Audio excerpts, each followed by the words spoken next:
वृत्ति बिगड़ गई।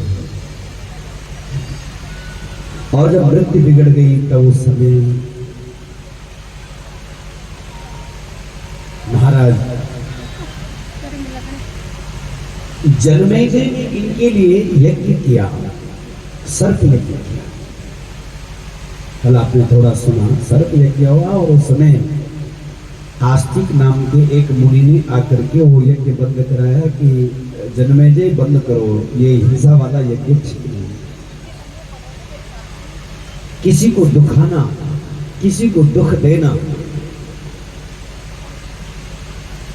मतलब तुम अपने लिए दुख का बीज बो रहे हो। किसी को भी तुम कष्ट देते हो तब याद रखना एक दिन तुम्हें हमें भी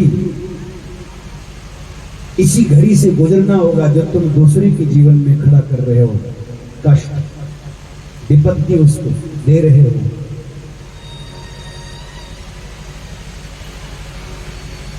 आस्तिक नाम के मुनि ने आकर के बंद कराया और उनकी बात मानी और बात खत्म हो गई।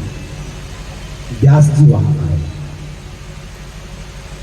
व्यास जी ने कहा कि जन्मेजय तुम बहुत शौक में हो, एक काम करो, मैं तुम्हें भागवत की कथा सुनाता हूँ, देवी भागवत की कथा। ठीक भगवान आप मुझे देवी भागवत की कथा सुनाओ, लेकिन मेरा एक निवेदन है,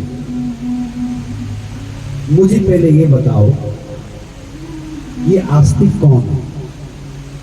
इतने लोगों ने मुझे समझाया, मैंने किसी की बात नहीं समझी, लेकिन आस्तिक मुनि ने आकर के जरा सा मुझे इशारा किया और मैंने तुरंत रोष छोड़ दिया, दोष छोड़ दिया।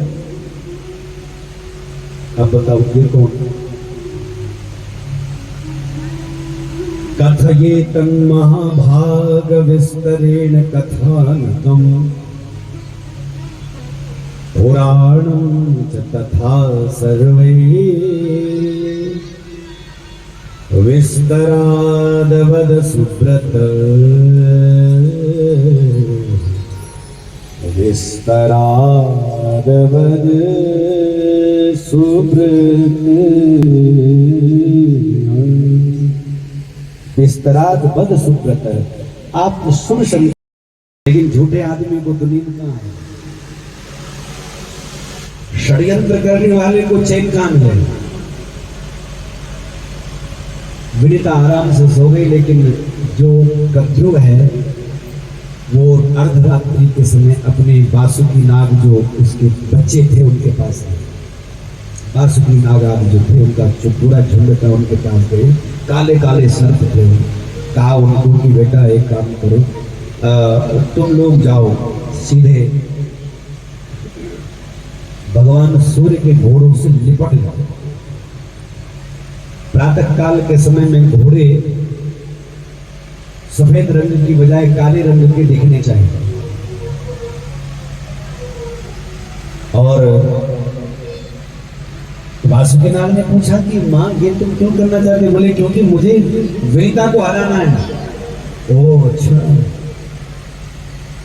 तो उसी समय उन्होंने मना कर दिया कि मां ये कपट अच्छा नहीं है।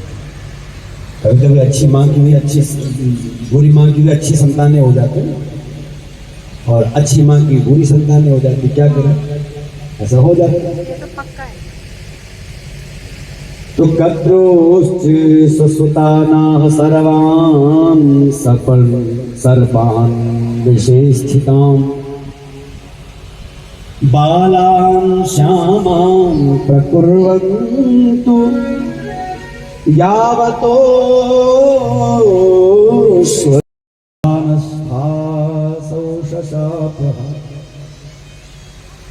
और जब उन्होंने मना कर दिया कि माँ हम ये नहीं कर सकते, ऐसा पाप हम नहीं कर सकते, क्योंकि हमारी जो माँ है वो भी, उसके साथ में अगर आप ऐसा कपट करेंगे तो ये अच्छा थोड़ी है, तो गलत बात है। अब कभी कभी छोटे जब बड़ों को ज्ञान देते हैं ना तो बड़ों को बड़ा हट होता है। बड़ों को ऐसा लगता है कि मेरा तो इन्होंने तो स्वाभिमान पर चोट लगा दिया, उनके अहंकार पर चोट लगी और उठा के लिया।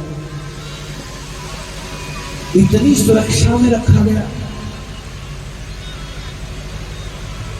कितने कितने भयानक नागों को उनके उसकी रक्षा को रखा, कितने कितने अरे वहां लगे हुए और इतनी तेजी से वो घूम रहे हैं अरे कि महाराज जरा उसके अंदर कोई किसी का प्रवेश हो जाए तो तुरंत उसी समय छिन्न भिन्न हो जाए, कट जाए, खत्म हो जाए। लेकिन गरुड़ जी का सामर्थ्य, युद्ध करते करते देवताओं को और परास्त करते हुए आगे जब उस घेरे को, उस सुरक्षा को तोड़ते, अमृत का कलश उठा करके ले आए और अमृत का कलश उठा करके ले आ करके और अपने कद्रू मां को आवाज लगाई, कद्रू मां मैंने तो अमृत का कलश स्वर्ग से उठा करके लाया है, बताओ क्या करूं, कहां रखूं? मां ने कहा बेटा बाहर चटाई बिछी हुई है उषा की, उसके ऊपर रखो। मां स्नान कर रही थी अंदर और गरुड़ जी को कहा कि अपनी मां को ले जाओ। मां को मुक्त कर दिया, विनीता मां चली गई। इधर पर पीड़ा नहीं अजमाई, पर पीड़ा नहीं अजमाई, परहित सरिस धर्म नहीं भाई, परहित सरिस धर्म नहीं भाई। देता है संध्या काल के समय में संतान की इच्छा करना, ये भी दुष्ट संतति को पैदा करने वाला होता है। ये काल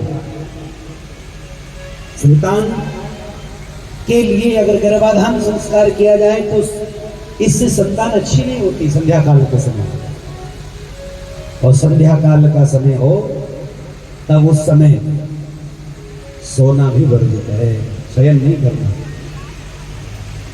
क्योंकि शयने रुष्टति लक्ष्मी। संध्या काल के समय में कोई सोएगा तो उसकी लक्ष्मी चली जाएगी, वो स्त्री से हीन हो जाएगा। विचार किया कि महात्मा का कहीं धर्म लोप न हो जाए। किम करोमि न मे शांति, यजेन मां बोधत पुनः, त्यजेन